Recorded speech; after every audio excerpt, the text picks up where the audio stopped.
Omzum ağrıdı hep. Oh. Su baya siyah. Suyu kendi dolduruyor.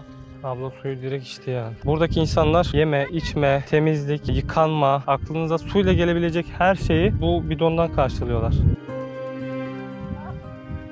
Ablalar hala başlarının üzerinde su bidonuyla bana bakıyorlar. Ayağa kalkmam için. Ben bir mola daha isteyeceğim. Ah.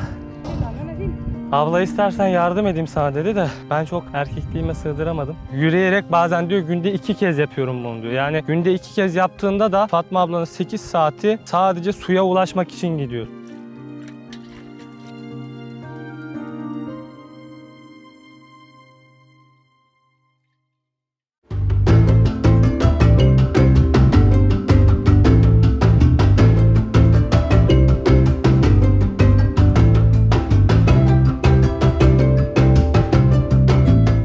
Şu an dünya genelinde temiz suya ulaşma konusunda en çok sıkıntı yaşayan bölgelerden birinde Orta Afrika ülkesi olan Çad'dayız. Bulunmuş olduğumuz bu köy başkent Encemene'ye yaklaşık 200 kilometre uzaklıkta olan Tori adında bir köy. Bu köyde insanların temiz suya ulaşabilecekleri bir kaynakları yok. Dolayısıyla temiz suya ulaşabilmek için özellikle kadınlar her gün kilometrelerce yol yürümek zorundalar. Bugün bizler de burada yaşayan insanların bu yolculuklarına şahit olacağız. Bu köyde yaşayan Fatma abla ile birlikte bugün su yolculuğunu birlikte yapacağız. Dilerseniz Fatma ablanın evine gidelim, kendisiyle bir tanışalım. Sonrasında ise Fatma abla ile birlikte uzun bir su yolculuğumuz olacak.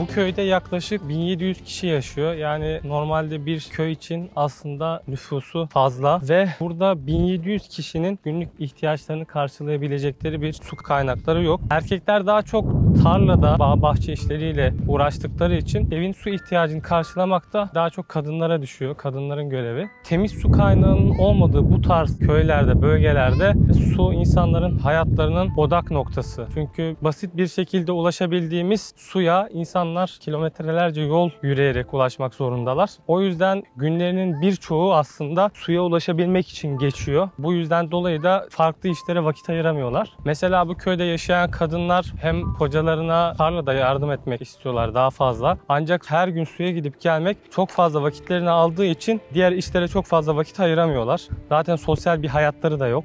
Fatma ablanın evine geldik. Bidonlarını alacak Fatma abla. Ben de bir bidon alacağım. O bidonlarla birlikte buradaki en yakın su birikintisinin olduğu yere gideceğiz. Evet, şimdi Fatma abla geldi. Bidonları alacağız. Bidon.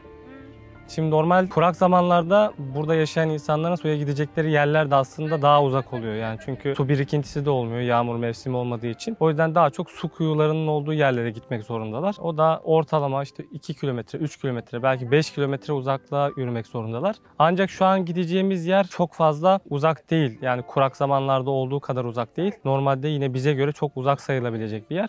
Bu mu? Evet. Abi bu kaç litre? Kaç litre abi bu? Bu da kam litre? 25.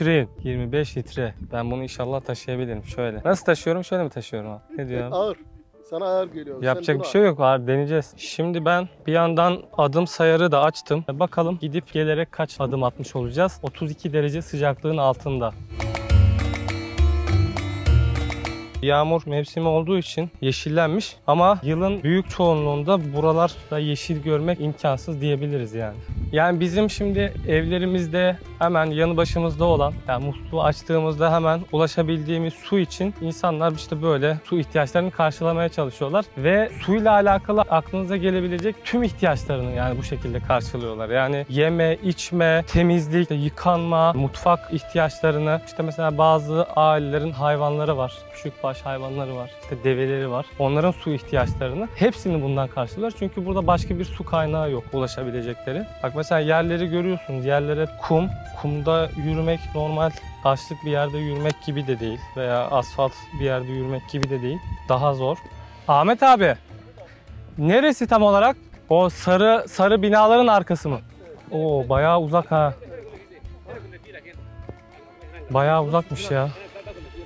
Biz de bir yandan Fatma ablayla konuştuk. Fatma abla 20 yıldır bu köyde yaşıyormuş, Tori köyünde. 9 çocuğu varmış Fatma ablanın. Günde yaklaşık 2 saati gidiş, 2 saati geliş, 4 saati sadece suya gidiyor. Bazen diyor komşularımdan eğer işte eşeklerini veya katırlarını alabilirsem diyor onlarla gidiyorum diyor. Eğer müsait değilse diyor komşularım, yürüyerek bazen diyor günde 2 kez yapıyorum bunu diyor. Yani günde 2 kez yaptığında da Fatma ablanın 8 saati sadece suya ulaşmak için gidiyor. Yani şu görmüş olduğunuz bidonlara, bir de tek başına olduğu için çok fazla da alamaz yani bu kadar yolu. Anca bir tane bidon alabiliyor. Şu anda da zaten elinde bir tane bidon taşıyor. Yani o bidonla da günlük bütün ihtiyacını karşılamaya çalışıyor. Yani diyor yürüyerek gittiğim zamanlarda çocukları yıkamaya veya diğer işlere diyor suyu çok fazla kullanamıyorum. Daha çok yeme ve içme ihtiyacımızı karşılıyoruz diyor yürüyerek gittiğim zamanlarda. Ve Fatma abla bu köyde yaşayan 1700 kişiden sadece bir tanesi. Yani bu insanların her gün su için bu yolu çektiğini düşününce gerçekten yani işleri çok zor.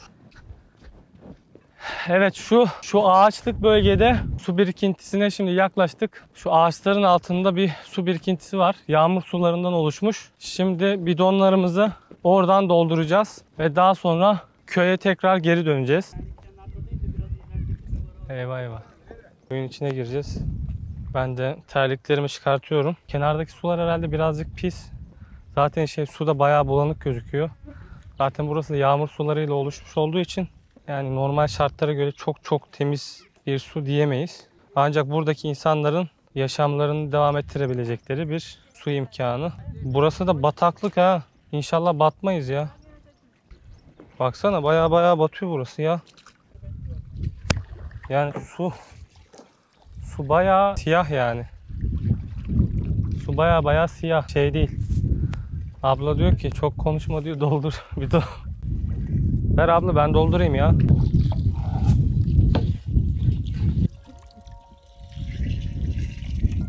Yani yaklaşık yarım saattir yol yürüyoruz. Yarım saatin sonunda bu su birikintisine ulaştık. Buradaki insanların kullandıkları su bu şekilde yani. Bütün ihtiyaçlarını, yeme, içme, temizlik, bütün ihtiyaçlarını şu an bu sudan karşılıyorlar.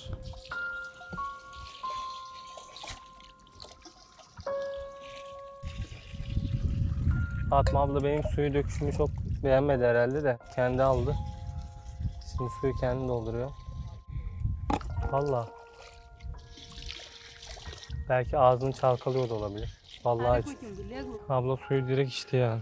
Şu suyu eminim ki yani normalde bizim ülkemizde, bizim şartlarımızda yaşayan insanlar muhtemelen böyle belki bulaşıklarını falan yıkamaya bile kullanmazlar yani. Tamam. Halas mı? Tamam. Halas. Halas. Ben bunu nasıl taşıyayım? Evet. Haydi bismillah.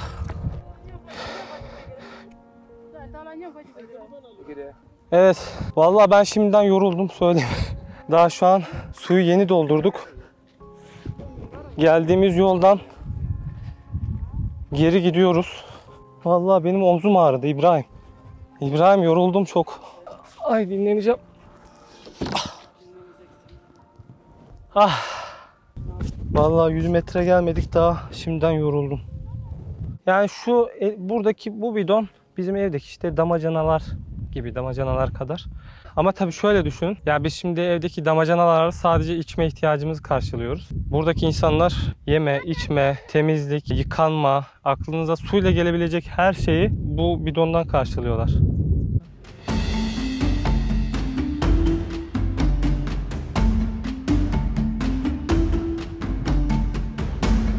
Yani ben şu an mesela yürürken yani elimde omzumda şu yük olduğu için konuşmakta zorlanıyorum. Fatma abla ve arkadaşı gayet oturuyormuş gibi bir yandan sohbet ediyorlar. Bir yandan başlarının üzerinde 20'şer litrelik su bidonu var. Onlara bayağı normal basit bir işmiş gibi geliyor. Şu ana kadar 1,5 kilometre olmuş. Daha dönüş yolunun başlarındayız. Ben biraz daha dinleneceğim. Evet ablalar da biraz dinlensin. Normalde ablalar dinlenmeyecekti de ben çok yorulduğum için onlar da dinlenme ihtiyacı hissettiler. Belki de bana ayıp olmasın diye dinlenme numarası yapıyorlar şu an.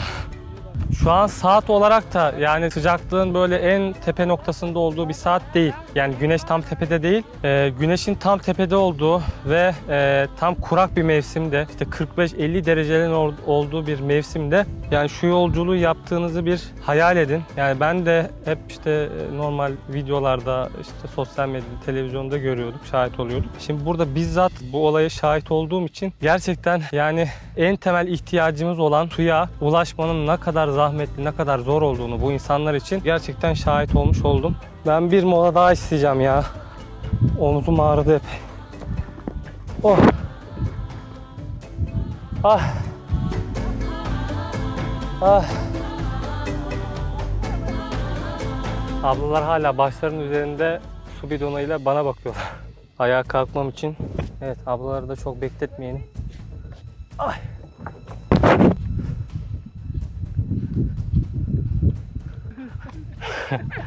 Abla. Ben zorlandıkça ablalar bana gülüyor. Ama gerçekten omzum çok ağrıyor. Bir yandan çok susadım. Bir yandan çok terledim. Yani şu an konuşmak çok zor geldiği için çok fazla konuşmuyorum. Evet. Ben bir mola daha isteyeceğim. Ah. Oh. Abla istersen yardım edeyim sana dedi de ben çok erkekliğime sığdıramadım. Bu ablanın mı? Evet. Bidon bu ablanınmış herhalde. Bidon bu ablanınmış. Muhtemelen komşusu Fatma ablanın.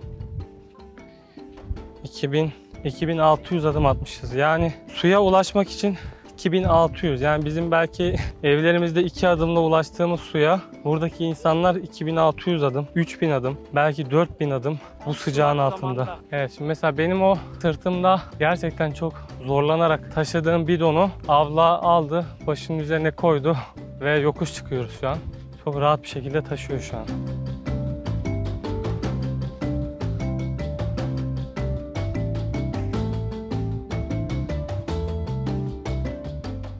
...2.10 kilometre yürümüşüz. Yaklaşık 43 dakika sürdü. 2800 adım olmuş. Fatma ablanın evine geldik şu an. Evet, şimdi su yolculuğumuzu tamamladık. Sularımızı bidonlara doldurup getirdik. Şimdi Fatma abla burada bir yandan burada ateşi yaktı. Şimdi orada da bulaşıklarını yıkayacak. Bu suyla bulaşıklarını yıkayacak. Ha, bak süzüyor bazı şeyleri. Yani tabii bu süzgecin, şu süzgeçle suyu süzdükten sonra bunu işte yemede, içmede, her şeyde kullanıyorlar. Bulaşıklarını yıkadıktan sonra da yemek yapmaya başlayacak Fatma abla.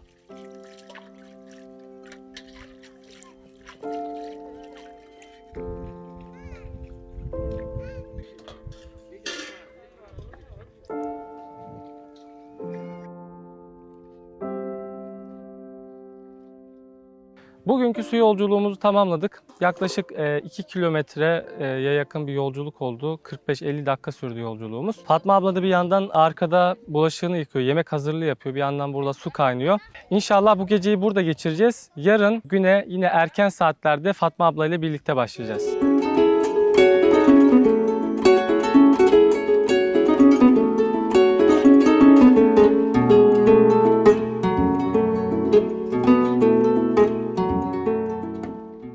Evet, dün geceyi burada Çad'da Tori köyünde geçirdik. Bugün sabahın erken saatlerinde uyandık, kalktık. Fatma ablanın evinin yanına geldik. Şimdi Fatma abla bidonlarını hazırladı. Bugün yine su almaya gideceğiz Fatma abla ile birlikte. Ancak bugün farklı bir yoldan, farklı bir güzergahtan gideceğiz. Bakalım bugünkü su yolculuğumuz nasıl geçecek. Fatma abla, tamam. Hayır ne hep.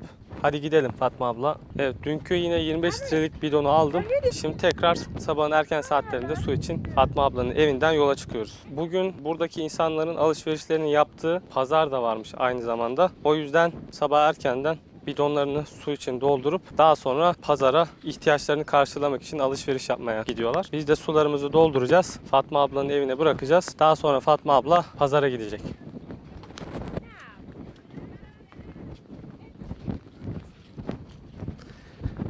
Evet, şu an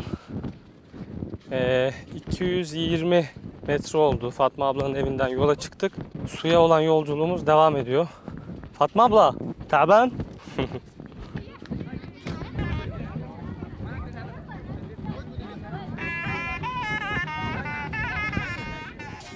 Evet, Fatma ablayla bugün suyu alacağımız yere geldik. Bugünkü yolculuğumuz düne göre çok daha kısa sürdü.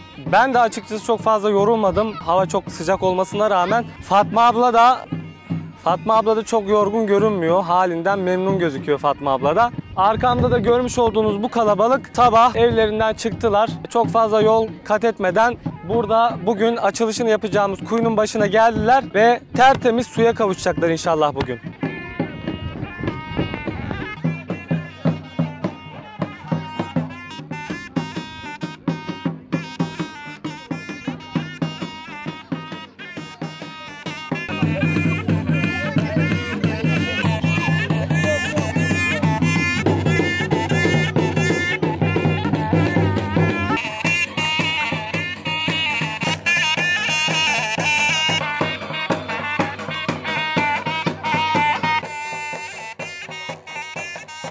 İşte bu mutluluk 3 yıldır su kuyusu bekleyen köy halkının temiz suya kavuşma mutluluğu. Bugünden itibaren buradaki insanlar suya ulaşmak için kilometrelerce yol yürümek yerine artık evlerinin yakında olan bu su kuyusundan temiz suya kavuşabilecekler. Artık Fatma abla kalan boş vakitlerinde tarlaya gidip eşine yardım edebilecek, evinde el işlerini yapıp daha fazla bunları satarak ailenin geçimine katkı sağlayabilecek. 2 kilometre yürüyüp su birikintisinden, yağmur sularının oluşturduğu su birikintisinden aldığımız suyu görüyorsunuz. Burada da bu su kuyusundan elde ettikleri suyu görüyorsunuz. Artık burada insanlar temiz suya zahmet çekmeden, kilometrelerce yol yürümeden artık temiz suya ulaşabilecekler. Buradaki insanlar için yapılan bir su kuyusu yalnızca buradaki insanların su ihtiyacını karşılamıyor. Aynı zamanda buradaki insanların yaşam standartlarını da yükseltiyor. Ve bu siz bağışçılarımızın destekleriyle yapılıyor. Bu insanların hayatlarının değişmesine, yaşam standartlarının yükselmesine vesile olan bütün bağışçılarımıza buradan teşekkür ediyoruz. Bugün bu köyde bir su kuyusu açtık. Ancak dünyanın farklı bölgelerinde temiz suya ulaşamayan milyonlarca insan sizlerin desteklerini bekliyor.